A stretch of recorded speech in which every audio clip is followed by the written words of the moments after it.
Hey guys, this is 012 Boku coming at you with another movie review, and I figured for this time we are nearing the last parts of the Bond saga. Yeah, believe it as it is, the last parts of the Bond saga.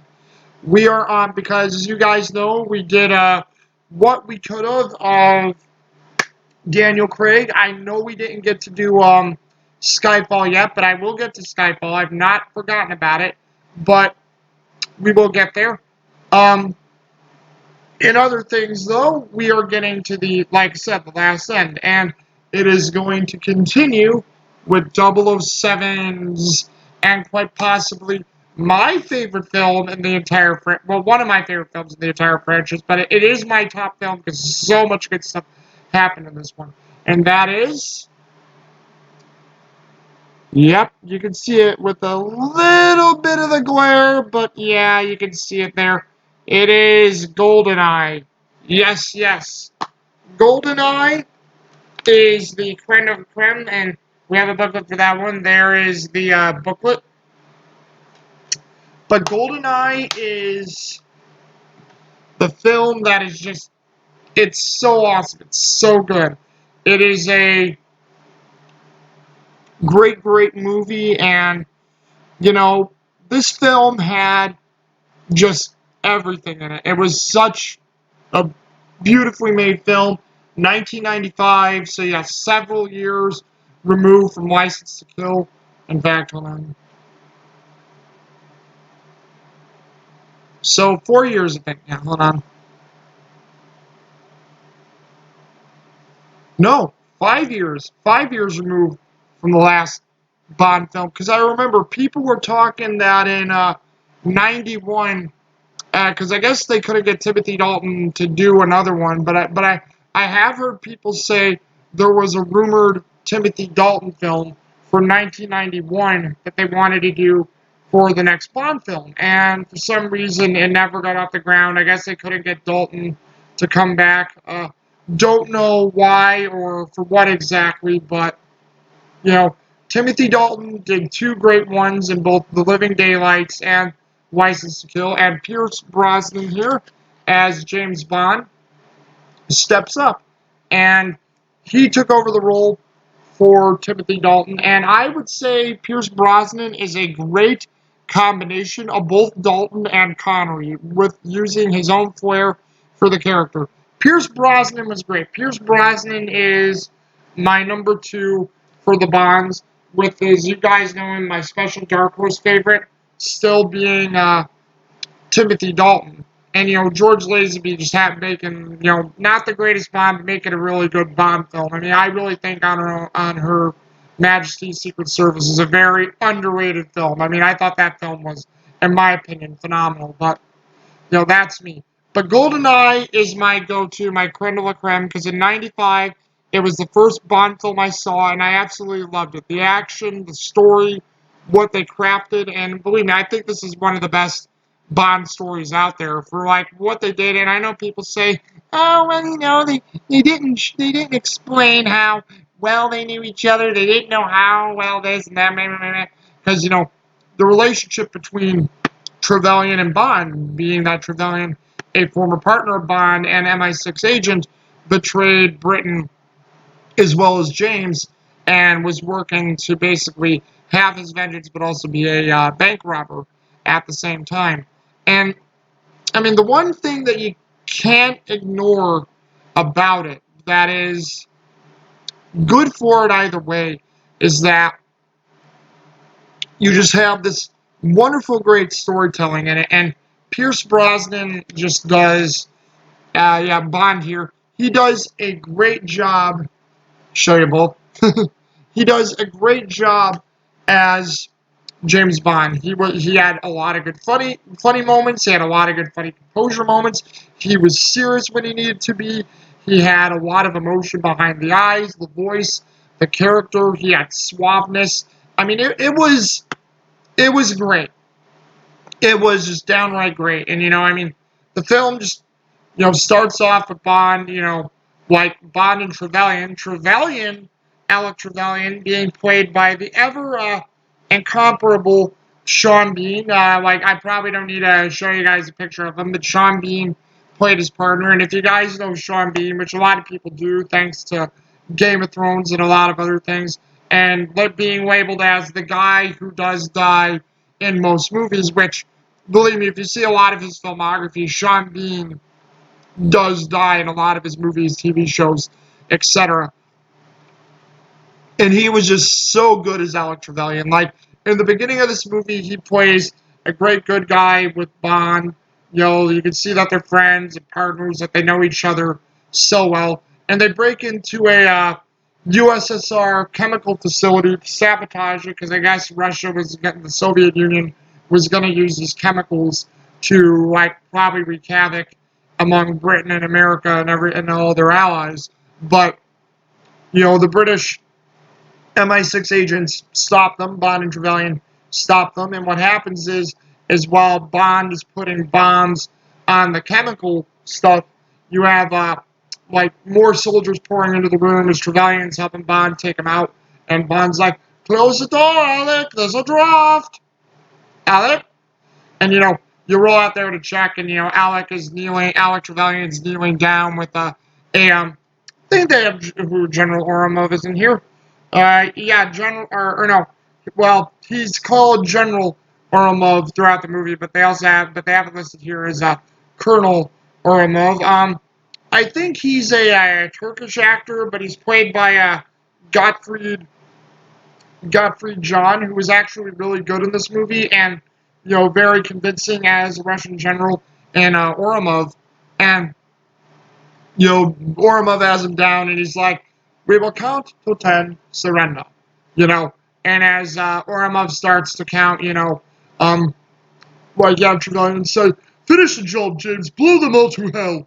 You know, and wants him to finish the job. Oromov keeps counting, and then like Trevelyan in one ditch effort for Bond to finish the job because Bond actually sets the timers to 3 minutes instead of 6 to hurry up with the speed and count. Is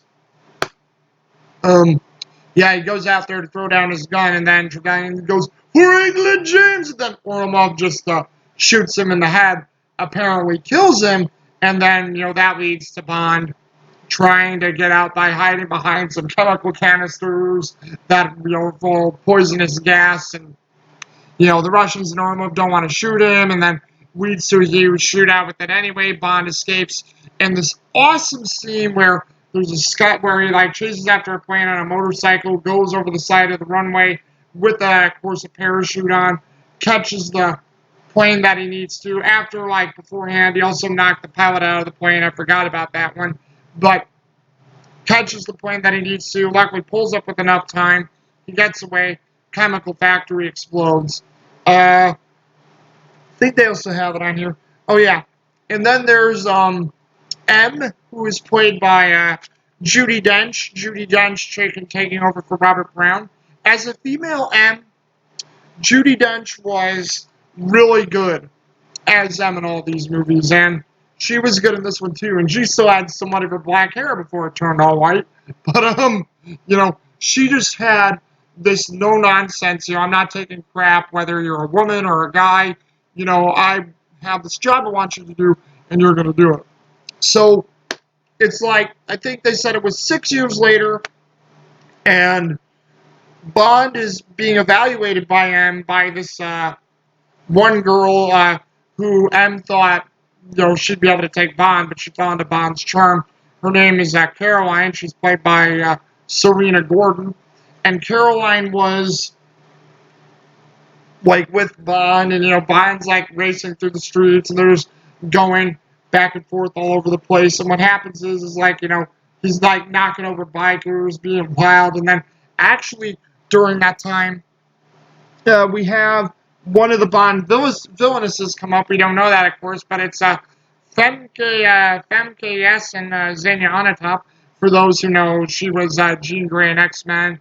Part of the faculty, one of the teachers that got infected. But yeah, Femke Jessen is very, very hot in this movie. I mean, I don't mean to be a fanboy and be like, "Oh my god, a lot of Bond girls are hot," but Femke Jessen played the role really well. She had great sex appeal, it was very, very good for this movie. I mean, and she was quite the convincing psychopath too, for being able to kill guys with her legs because she had such great leg muscles, and it was good shit basically. I mean, like shocked the hell out of you in 1995 if you never seen any of that before. And I don't know if Basic Instinct came out around the same time or after. Fits in well with what Sharon Stone did, Basic Instinct. But hey, hey. But yeah, so Xenia Onatopp and James Bond have this car race. Caroline wants Bond to stop. They're basically just like racing and weaving in and out of things, losing control of the car, having fun because both Xenia Onatopp and James Bond are up to the challenge. Caroline yells at Bond to stop. Bond stops the car, and Caroline, looks like she's going to give Bond a bad evaluation. But then Bond says, "Why don't we toast to a good, thorough evaluation?" And like he brings out like the champagne. I think it's like a Bollinger and two glasses. He pours it for her, and then they also start to kiss in the car. And Bond convinces her to give him a good evaluation. There's this part where then they go to a French club because I believe Bond and Serena and Xenia, they were all in Monte Carlo because Bond's there to oversee a demonstration of a Tiger helicopter, which is a new prototype helicopter that's equipped with all missiles and like it's good on like jamming, radio jamming. Can't be jammed, and it's protected from all electromagnetic interference. And you just have this thing where like Bond's there, and he goes to the club to play cards, where he plays the old card game Baccarat, which I don't know anything about Baccarat, but it was always fun to see Bond play this game in any movie or any of the gambling games that Bond played in the movies or the books. I mean, it's really enjoyable to see the craft, and he actually sits down at the club, sees Xenia Onatopp, making money, winning, and then Bond and her have a little thing, and they're talking, sizing each other up because Bond knows there's something with Xenia Onatopp that he doesn't trust, and his senses are going wild. And he's basically testing Xenia, and James and Xenia have their thing. James actually outwits Xenia at the tables, and Xenia's ticked off, like, but she doesn't show it hardly. She gets up, they're talking, and they're like basically saying that, and like Bond's saying, okay, you play good Baccarat, but out of curiosity, like in his own suave way. I really can't like I possibly could do the lines, but some of the lines in the movie are hard for me to remember, and it was really good. And what happened is like Bond says, where are you getting the money for your stuff? Because do you have a Ferrari in every garage? And how have you come here? And then what happens is this one American admiral or Canadian admiral, I forget if he's Canadian or American, but he shows up with Xenia, and he says, "Xenia, can we go?" And then Xenia's like, "This one, Mr. Bond, is an admiral," and he's like, "Ooh." I'm like, look struck. Like, he's sort of feigning it, but it's like, hey, because, he was sort of like teasing. Maybe they could have had something. But both Admiral Chuck Farrell and Xenia Onatopp take off. They take off on a boat. Bond snaps some pictures of her and the boat that he's in. Bond gets in his car, sends the information to MI6 back in London.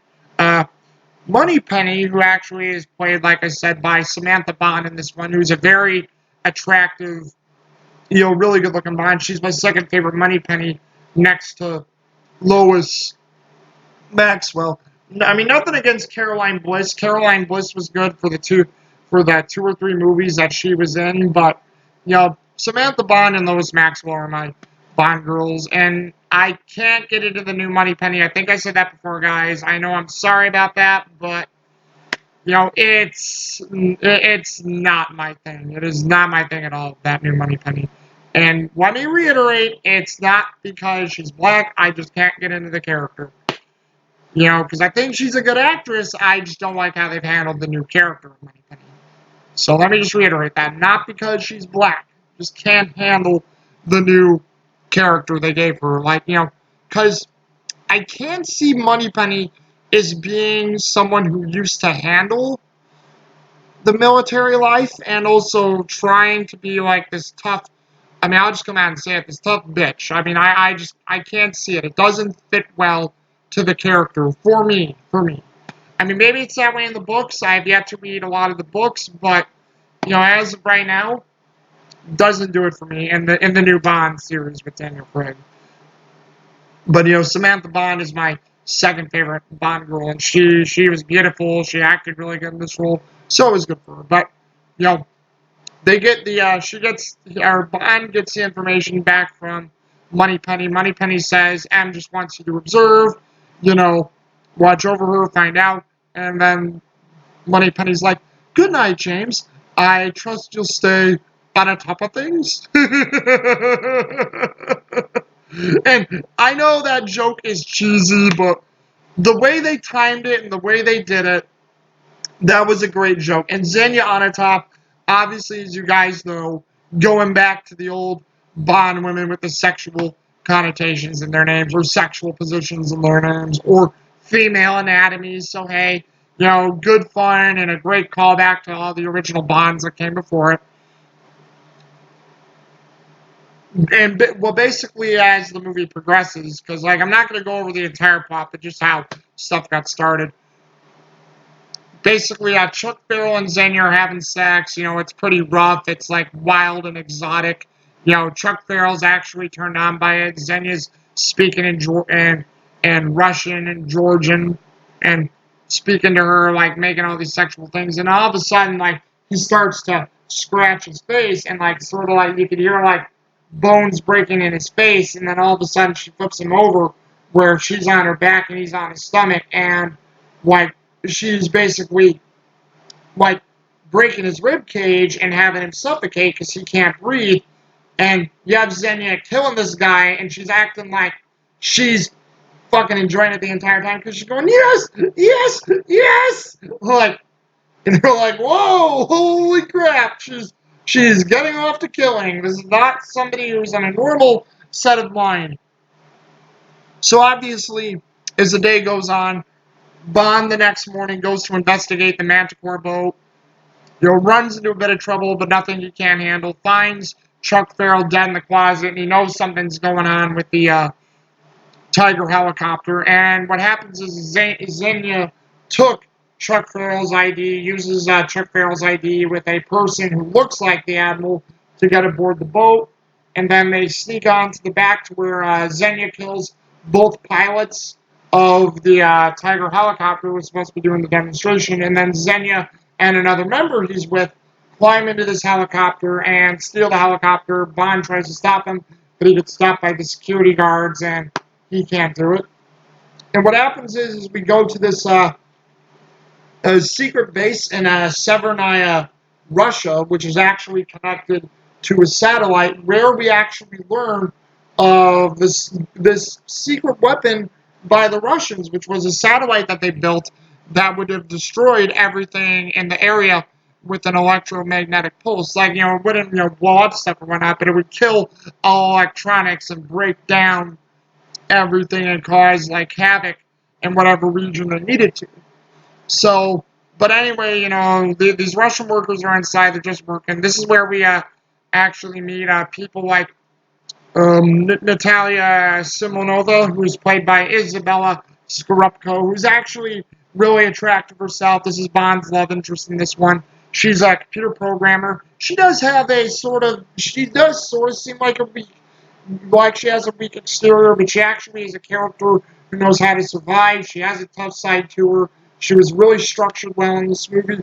And Natalia fit well for this film, and I actually really liked how it worked for this film a lot, and how she did things too, because she was really good. And then she's like trying to do things to like get her computer to work, and then her friend Boris, who's this jokester who likes to like play riddles and like games.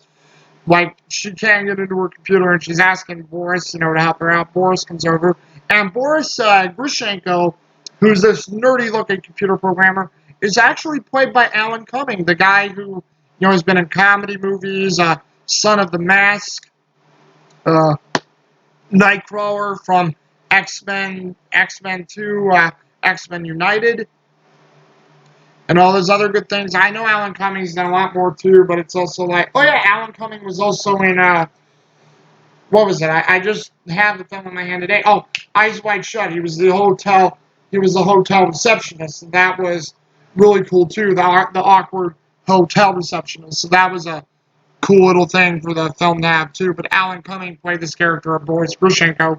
And what happens is, they're just going back and forth with the games. Boris helps Natalia out with the riddle, and he's like she wants how to get in, and he's like, I'll give you a hint. What this password is. They're right in front of you, and they open very large doors. And she puts in knockers, and she knows it's a joke on a female breast, and she sort of hits him aside. He goes back to work. He does a quick thing where he hacks into the U.S. Department of Justice, and he spikes them by hacking into them, and then he gets away to where the U.S. Department of Justice, can't track him, and he basically succeeds in it. And basically, Natalia goes for coffee, Boris goes outside for a cigarette. You have the Tiger helicopter touchdown as Boris is outside, and basically you have Xenia Onatop and General Ormov coming to the area to where they gained access. Ormov wants to test fire the Goldeneye, and the generals and colonels, they trust him because Oromov's one of their highest commanding men. They get the Goldeneye for him. They take that. Basically, it's this whole satellite key card that has this purplish bottom plate, and there's a golden eye right in the middle. So I think that's cool how they made that disc. And the colonel gets the disc, gives it to General Ormov. The general says thank you, and Xenia just shoots up the entire place. Basically, Natalia was still in the break room. She hides, and she sees all her friends get killed, but she hides, and Natalia and Oromov kill everybody. They basically steal the Golden Eye, and Oromov and Xenia set the satellite to blow up the base at Servanaya, so there's no evidence left, and they think they've killed everybody. And we don't know about Boris, but I'll give you a quick spoiler on Boris. Boris actually helped them get into the facility, so Boris is working for him, and he's their programmer to launch and to use this thing. So Boris basically betrayed his own government and people for money and for this I'm gonna say overwhelming use of power is what it could also be, but yeah, he basically betrayed his own people for that as well. So sick notion, but yeah, human condition and all that. People are given the right price. Sometimes people can fold. I hope I would never be like that, but hey, once again, this is what makes this stuff great and why we also get detested by this, because we can't believe humans can do these types of things. But yeah, Boris turned out to be a traitor. Natalia survives the electromagnetic explosion, which destroys the base, takes out the base, and the dish comes partly crashing in. She calls out the dish to get out there, and she's trying to track down Boris because she thinks Boris is still on her side, and but she doesn't know the whole truth of it yet, that Boris betrayed them. And Bond is sent out by M to find out why the Russians use this Goldeneye, or what really happened, or if this was separatists, England was being told from Russia's point of view, and what they learned from America, from the CIA. But M wanted to know the truth, so she sends Bond out to investigate. Bond gets there where he runs into Jack Wade, who is once again greatly played by Joe Don Baker, who played was it no what I want to say it was Stromberg, but it was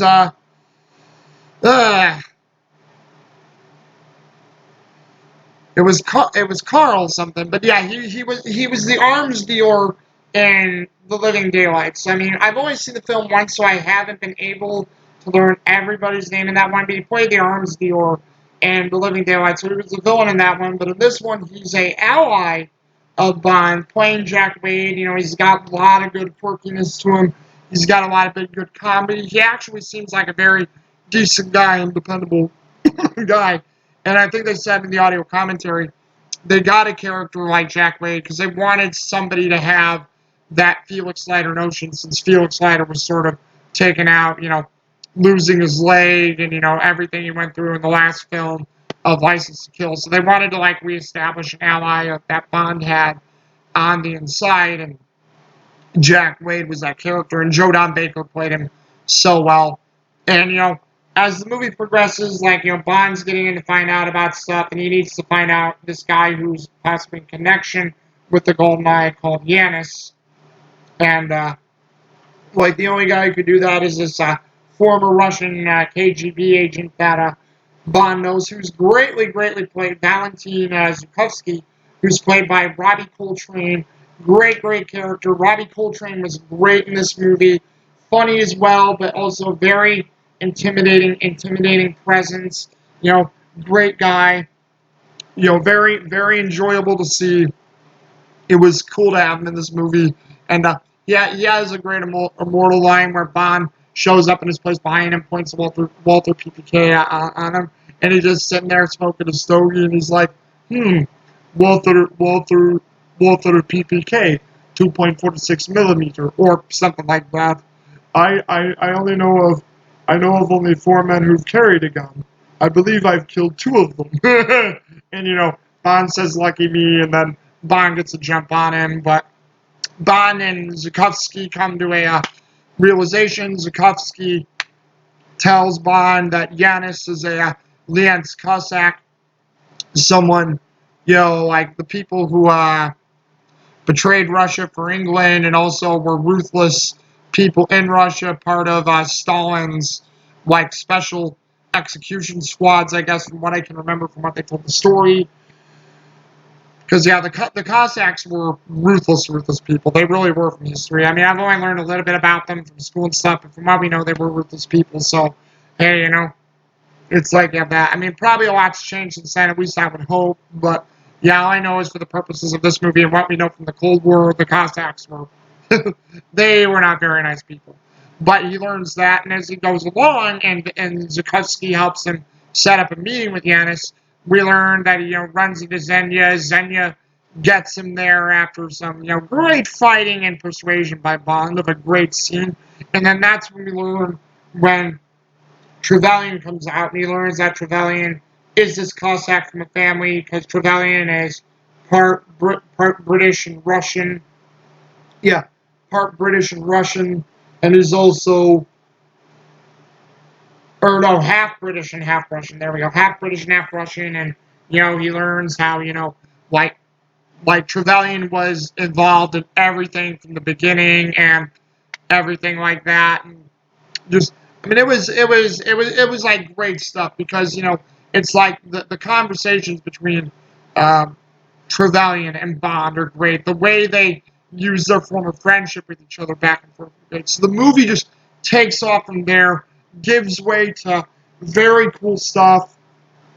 You know, the fight in the archives. Also, I need to mention, should mention really quick, that we have, yeah, Dmitry Mishkin, played by Tcheki Cario. You guys probably know him from Bad Boys, the first Bad Boys movie, if you've seen that. And he's also in The Patriot, playing the French captain, Jean something. I forget the last name, because it was because he plays the French colonel who's the ally of Benjamin Martin in that movie. Great character in that movie. Great character in this movie, because I like how he plays the defense minister, Dmitry Mishkin, trying to get to the bottom of what happened with the Goldeneye and what happened at the Severnaya tech facility. And he's a great character too there. And, you know, he helps out with the interrogation scene with Bond, when Bond and Natalia get captured together. So that was a really cool scene. And also, I forgot to mention too, Desmond Llewellyn is Q. Probably one of the greatest Q scenes in this movie. They went all out with the comedy and all out with the ways of just seeing everything that took place, how they interacted with each other when Bond got his gadgets from Q, and what they did. It was just a very well, nicely done scene. Hilarious, funny. Stuff's going on in the background. People are going flying. Stuff's exploding. Like like a lot of the Q's labs that we always got. But it's like the way they did everything was like such a call to all the movies together, like a one big tribute to Desmond Llewellyn. And they actually have a tribute to Desmond Llewellyn in The World Is Not Enough, which I will explain when we get there. And I mean, the tribute was done really, really good. And I mean, it was a very nicely done tribute. Bleh. Sorry about that. Oh yeah, yeah. Give me a moment, guys, before I continue. I need to take a little drink here, because Lord knows I need it. I am thirsty after talking this little half hour already.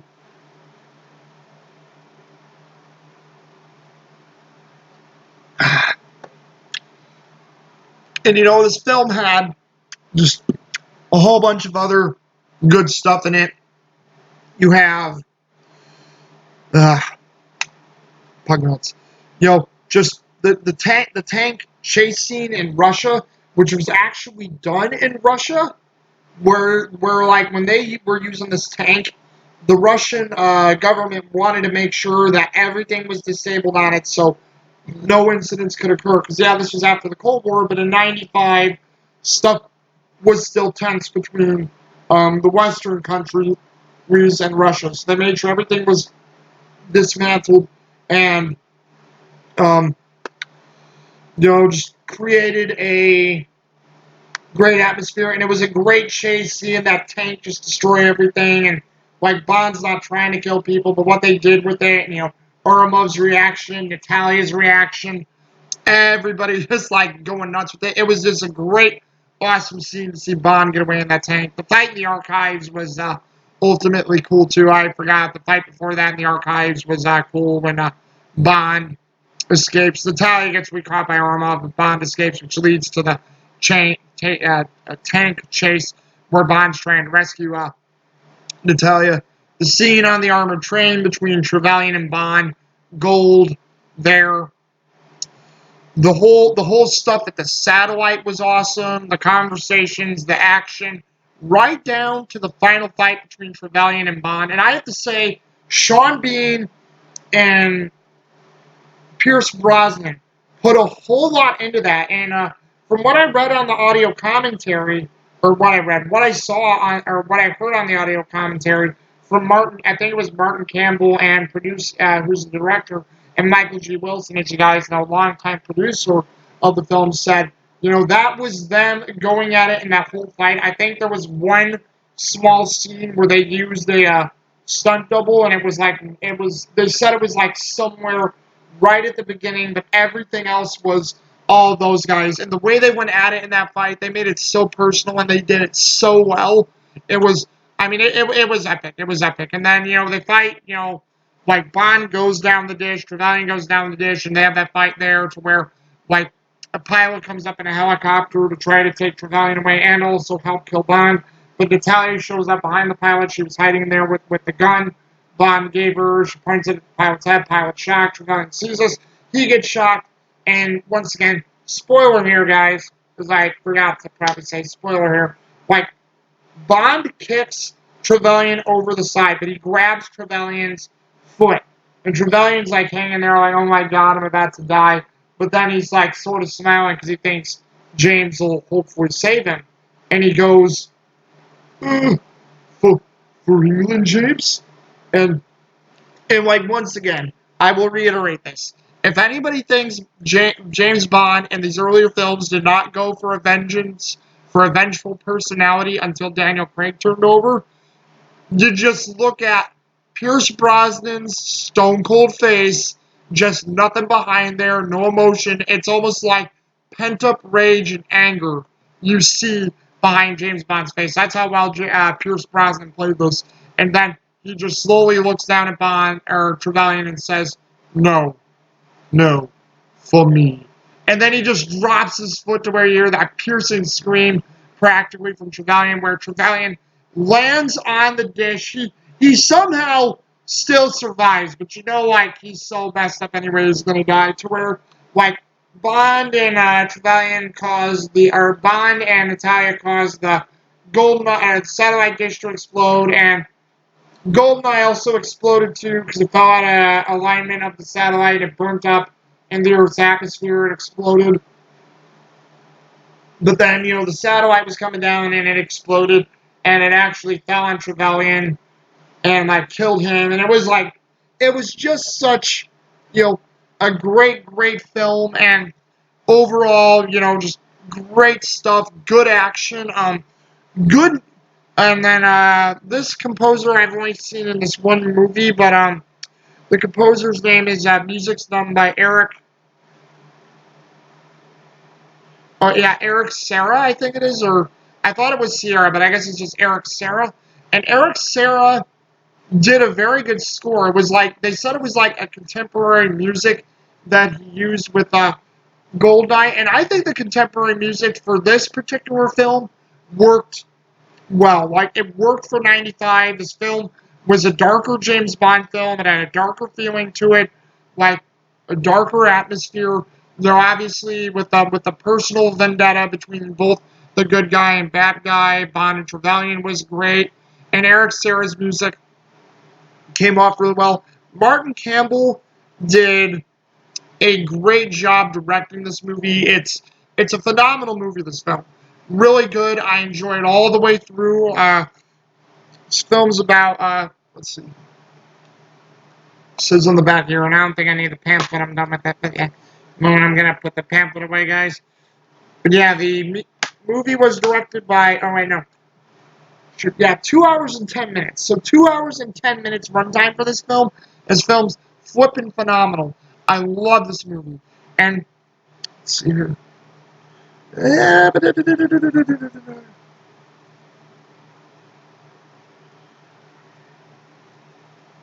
Ah, actually, for once, this movie wasn't written by Michael G. Wilson at all. It was the story was by Michael France. The screenplay was done by Jeffrey Kane and Bruce Firestein. And I have to say, for coming up with the story and screenplay for this movie, these three guys did a great job. I mean, the movie was really well done in this. I mean, really well done film. Like I said, Martin Campbell was a great director, really good director for this film. He also went on, he directed one other Bond film. He did Daniel Craig's first Bond film, Casino Royale, which I think is Daniel Craig's best film throughout the entire series. And he did a great job with that film as well. And, Martin Campbell was just, I mean, he was phenomenal. I wouldn't mind if Martin Campbell pulled a John Glenn and if he directed. Not that I don't mind the other ones that came afterwards, but I would have loved to see if Martin Campbell would have got put on. Because just like how I think John Glenn's Bond films were done really well, or Guy Hamilton's were done really well. I mean, all the ones that those guys did are almost like iconic films. Not the, I mean, Lewis Gilbert directed, quite a few, like, yeah, because Lewis Gilbert did You Only Live Twice. Yeah, he did You Only Live Twice. The Spy Who Loved Me, and he did Moonraker. And those ones, although good, they're cheesy. They're very, very cheesy. Those ones. I mean, not to say that You Only Live Twice was cheesy, because You Only Live Twice, I think, is a phenomenal film. But yeah, when he did The Spy Who Loved Me and Moonraker, even though they're good films, they're quite the cheese. And they're big, huge spectacles, too. So is Goldeneye, but, like, this was spectacle done in the right way. Just like I think how Lewis Gilbert did spectacle for You Only Live Twice done in the right way. So, I mean, but I think Martin Campbell and, like, Guy Hamilton and John Glenn, those are, like, my three favorite directors for these ones, too. I also have to say, special Dark Horse favorite, because he started the whole thing, Terrence Young, there we go. I was going to say Terrence Stamp, but it's not Terrence Stamp, Terrence Young. Like I said, no notes or anything, guys. We're on off the cuff. Me doing this again. Let's see. Produced by, oh yeah, producers once again, Michael G. Wilson, great job. Barbara Broccoli, I don't know if she helped with anything in the ones from the 80s, but Barbara Broccoli, Albert R. Broccoli's daughter, because sadly Albert R. Broccoli had finally passed, I think he passed away, they said, in 92 or 93, but Barbara Broccoli took over as producer. So yeah, Albert R. Broccoli's daughter took over for this one, and it was cool to see how these Waynes were done in the greatest direction. But yeah, great film. This great film. I've got like nothing bad to say about this film. Yeah, there were a few parts that could have been a little better, but overall, this is such a good film. 10 out of 10 completely. I have nothing bad to say. 10 out of 10 this film. This film is phenomenal. One of the best in the series. I absolutely love this film. I mean, I am a fanboy of it. You could say pardon for using it like this, because like I do use some adult terms. You could say I nut over this film, hey, but I mean, it's a great movie to me. It's a really good movie. And just like as always, what do you guys think of Goldeneye? I mean, do any of you growing up in my generation, know this film? Have any of you guys, experienced it? Have you enjoyed it? Like, what have you seen with a lot of films? I mean, or like, what do you think of Goldeneye? Because like throughout this whole Bond experience, like, what are your favorite ones? What did you think of this one? I mean, this one is my personal favorite. So yeah, just if you guys want, put any comments down below, and share, like, subscribe, do whatever you want to do if you want, and just let me know what you guys think. But until then, this is 012 Boku coming at you with this movie review of Goldeneye, and I'll be back with you guys with another one. Deuces.